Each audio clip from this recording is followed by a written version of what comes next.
सबसे पहले आपका अपना चैनल एबीपी न्यूज ने आपको बताया अल जवाहिरी से जुड़ी खबर का हर अपडेट हम आपको दे रहे हैं। अल जवाहिरी को अमेरिका ने मार गिराया है। 2 दिन पहले अमेरिका ने अल जवाहिरी को अफगानिस्तान के काबुल में मार गिराया था और आज अमेरिका की तरफ से औपचारिक ऐलान किया गया है और अल जवाहिरी की मौत से जुड़ी एक बड़ी खबर आपको दे दें, बड़ा अपडेट।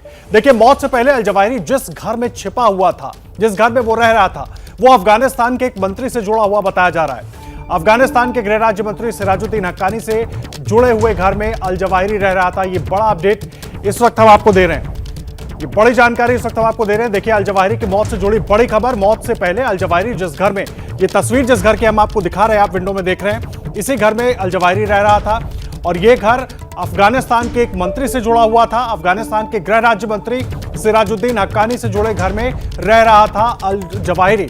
आशीष कुमार सिंह हमारे सहयोगी जुड़ गए। आशीष, हक्कानी नेटवर्क का जिक्र हम बार बार कर रहे हैं कि किस तरह से वो मदद कर सकते थे और अब वही बात सामने आ रही है। जी हाँ, बिल्कुल। मैं आपको आदर्श ये भी बता दूं कि ये जानकारी भी गवर्नमेंट ऑफ इंडिया को, इंडियन एजेंसीज को पहले से थी कि सिराजुद्दीन हक्कानी, जो कि तालिबान गवर्नमेंट में सीनियर मंत्री हैं, उनकी वन ऑफ दी प्रॉपर्टीज थी। सिराजुद्दीन हक्कानी उस वक्त वहां पर मौजूद नहीं थे जब ये कैरी आउट किया गया। और लेकिन ये बहुत बड़ी खबर है कि तालिबान की तरफ से कंडेम किया जा रहा है, लेकिन अमेरिकी सोर्सेज की तरफ से इस बात को स्थापित किया गया है, ये क्लेम किया गया है कि ये पूरी तरह से तालिबान के सीनियर ऑफिशियल्स के नॉलेज में था।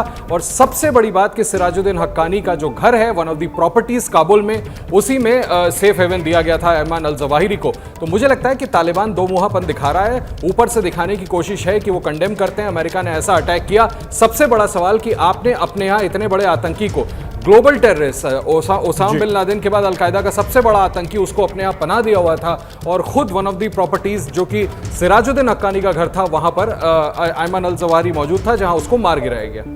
जी आशीष, बड़ी जानकारी आप दे रहे हैं। देखिए, अल जवाहिरी जिस घर में छिपा हुआ था वो सिराजुद्दीन हक्कानी से जुड़ा हुआ घर बताया जा रहा है और एबीपी न्यूज पर लगातार हमारे तमाम खास मेहमान, हमारे तमाम सहयोगी मौजूद हैं और बार बार हम इस जानकारी को आपसे साझा भी कर रहे थे कि हक्कानी नेटवर्क का बड़ा रोल हो सकता है अल जवाहिरी को वहां पर सुरक्षित रखने में, पनाह देने में, सेफ हाउस देने में, और अब वो बात सामने आ रही है।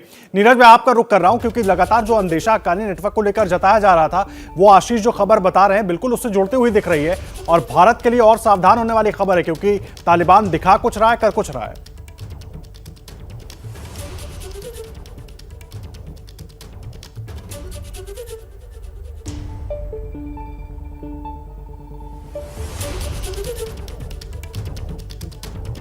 बिल्कुल आदर्श, बिल्कुल ठीक कहा आपने। जैसे कि आशीष ने बताया कि ये जो हक्कानी नेटवर्क का घर था, हो सकता है सिराजुद्दीन हक्कानी का, और पूरी दुनिया जानती है कि सिराजुद्दीन हक्कानी जब तक तालिबान की सरकार अभी नहीं बनी थी अफगानिस्तान में, ये मोस्ट वांटेड टेररिस्ट था, अमेरिका की लिस्ट में था। लेकिन जब ये तालिबान की सरकार आई और तालिबान के साथ दोहा समझौता किया, उसके बाद ही इस सिराजुद्दीन हक्कानी को अमेरिका की जो मोस्ट वांटेड लिस्ट है उसके बाहर कर दिया गया था। लेकिन ये जो टेररिस्ट है पूरी दुनिया जानती है, एफबीआई की मोस्ट वांटेड लिस्ट में था, जो कि अब मंत्री है, तालिबान की सरकार में है। और इसके लिए हम लोग देख रहे हैं कि जो उसका घर है उसी सेफ हाउस में वहां पर रुका हुआ था, अल जवाहिरी रुका हुआ था। ये लगभग बिल्कुल साफ हो चुका है कि ये घर जो है तालिबान सरकार के ही मंत्री का है, सिराजुद्दीन हक्कानी का है, जैसे कि रिपोर्ट्स आ रही हैं। और हो सकता है कि कुछ देर बाद ये कंफर्म भी हो जाएगा कि ये घर सिराजुद्दीन हक्कानी का है और वहीं पर सेफ हाउस था। तालिबान ने पनाह दे रखी थी इस अल जवाहिरी को। और यहाँ पर और थोड़ा सा मैं आपको उस हेल फायर मिसाइल के बारे में बता देता हूँ, जिसके बारे में आप संजीव जी से जानकारी ले रहे थे। ये हेल फायर मिसाइल जो है एयर टू सरफेस मिसाइल है, यानी कि आसमान से जमीन पर मार करती है। अटैक हेलीकॉप्टर्स जो है वो जो है उसमें इस्तेमाल किया जाता है। टैंक को मार गिराने के लिए आईसीडी व्हीकल जो होती है, अमेरिका बनाता है, इंडिया भी इसको ऑपरेट करता है। इंडिया के पास ये हेल फायर मिसाइल है। जैसा कि आपको याद हो कि हमने 22 अपाचे हेलीकॉप्टर्स अमेरिका से लिए थे, उसके साथ ये हेल फायर मिसाइल भी आई थी, उसके साथ लगी हुई। हमारे साथ जुड़े हुए हैं अश्विनी शिवाजी भी हमारे साथ जुड़े हुए हैं। सर, मेरा सवाल अगला आपसे है क्योंकि लगातार अब तालिबान की तरफ से भी एक रिएक्शन सामने आया। तालिबान सरकार के प्रवक्ता हैं ज़मीउल्लाह, उनका ये कहना है कि जो अंतर्राष्ट्रीय मानक है उनका उल्लंघन है ये, और दोहा समझौता जो है उसका भी उल्लंघन किया गया।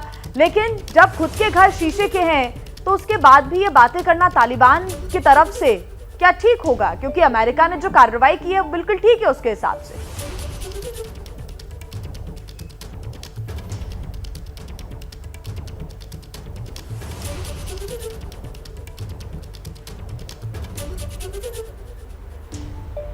और देखो, अमेरिका ने जो कार्रवाई की है वो बिल्कुल ठीक की है। अगर आप दोहा के एग्रीमेंट देखें तो उसके तहत अफगानिस्तान में तालिबान गवर्नमेंट को यकीन करना है कि वो अल कायदा को श्रेय नहीं दे। और ये अगर आप देखें पिछले अगस्त 2021 के बाद जब तालिबान आया अफगानिस्तान में, तभी जो अल जवारी है लगता है शिफ्ट किया है, उनको एक सेफ बेस मिली है। इसमें कोई शक नहीं है कि जिस अमेरिका वहां से गया था तब उन्होंने अनाउंस किया था। इसका मतलब नहीं है कि अमेरिका जा रहा है, अमेरिका मॉनिटर करेगा और ओवर द होराइजन अगर रिक्वायरमेंट है तो वो अटैक करेगा अगर कोई टेररिस्ट है। तो ये जो बता रहा है कि अब तालिबान की आपने इंटरनेशनल रूल्स रेगुलेशन को वायलेट किया है, तो वो उसको झांकना चाहिए अपने अंदर कि जब आपने दोहा में एग्रीमेंट किया था कि अल कायदा को आप बेसिस नहीं बनने देंगे और आपने अल जवाहिरी जो नंबर 1 है अल कायदा का, उसको श्रेय दे रखी थी और वो काबुल के अंदर था। तो ऐसे में मुझे लगता नहीं कि कोई इस चीज को सीरियस लेगा।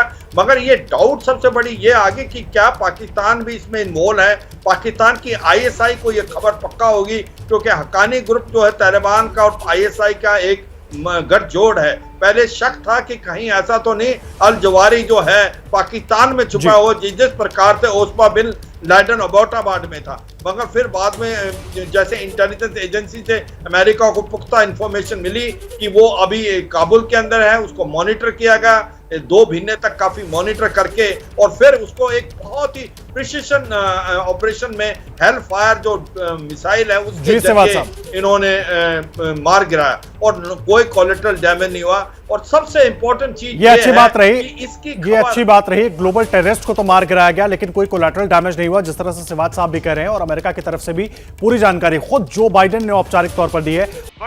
ये हैं शर्मा जी, जो रात का खाना और देश दुनिया की सुर्खियां दोनों लेते हैं सुमित अवस्थी के साथ। अब ये हैं इनके पड़ोसी बनर्जी साहब। मिष्टी दोई खाते खाते पूरा बंगाल जान लेते हैं सुमन दे के साथ। इनकी तरह आप भी देखें अपने फेवरेट न्यूज एंकर को एक ही ऐप पर और डाउनलोड कीजिए ABP लाइव ऐप अपने स्मार्ट टीवी पर।